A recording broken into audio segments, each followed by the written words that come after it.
Na-experience mo yung pag-aaral sa Pilipinas tapos dito din sa Japan. Sa tingin mo ano yung mga kaibahan?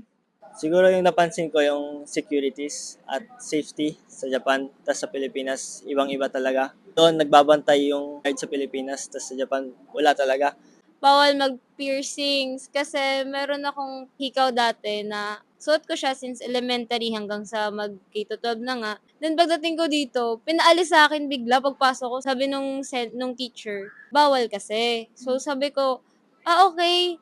Pero yun nga, bawal daw pala yung necklace kasi nga school siya. Dapat proper attire ka lang. Siguro yung sports club, dito mas seryoso sila. Kaya parang need mo talaga pumasok pag elementary ka.